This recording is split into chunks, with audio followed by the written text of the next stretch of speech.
และมอบหาบโครงการคุ้มครองพลเมืองลาวระบบบัตรประจำตัวระยะที่1ได้จัดขึ้นในวันที่ 8 พฤษภาคม 2025โดยเป็นเกียรติเข้าร่วมของพลโทคำกิ่งผุยลามณีวงศ์รองรัฐมนตรีกระทรวงป้องกันความสงบมีทานราชสโล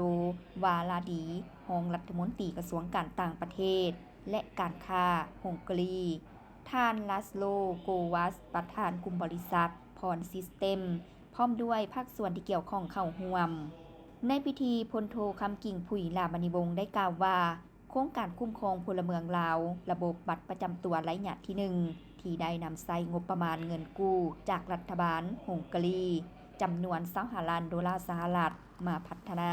ยกระดับการคุ้มครองเวียกงานสมโนครัวและบัตรประจำตัวอยู่สาธารณรัฐประชาธิปไตยประชาชนลาวให้มีความก้าวหน้าทันสมัย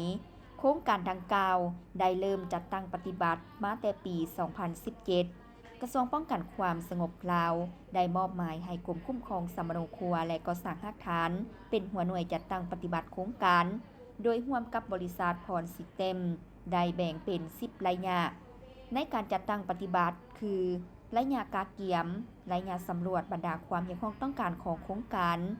ระยะวิเคราะห์กฎหมายออกแบบระบบและซอฟต์แวร์ระยะปรับปรุงบูรณะพื้นฐานโครงล่างและนำเข้าศูนย์ข้อมูลระยะพัฒนาซอฟต์แวร์ระยะก่อสร้างและปรับปรุงบูรณะโครงการในขอบเขตทั่วประเทศระยะนำเข้าเครื่องพิมพ์บัตรประจำตัวและพาหนะหับไส้เก็บกำข้อมูลพลเมืองระยะนำเข้าบรรดาสุดอุปกรณ์เก็บกำข้อมูลสำหรับทั่วประเทศ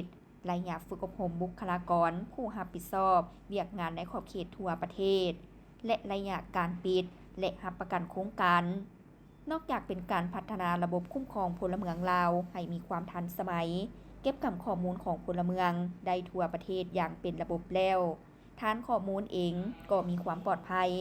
รับประกันให้แก่เวียกงานเก็บกำข้อมูลยาวนานและระบบซอฟต์แวร์รอบด้านเช่น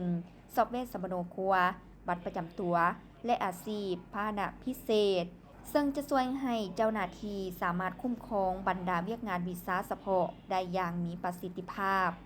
นอกจากนี้การพัฒนาระบบคุ้มครองพลเมืองลาวยังมีลักษณะรองรับการเชื่อมโยงต่อกับบรรดาภาคส่วนต่างๆสามารถนำไปพัฒนาต่อยอดให้ระบบมีความก้าวหน้าขึ้นเติมในอนาคต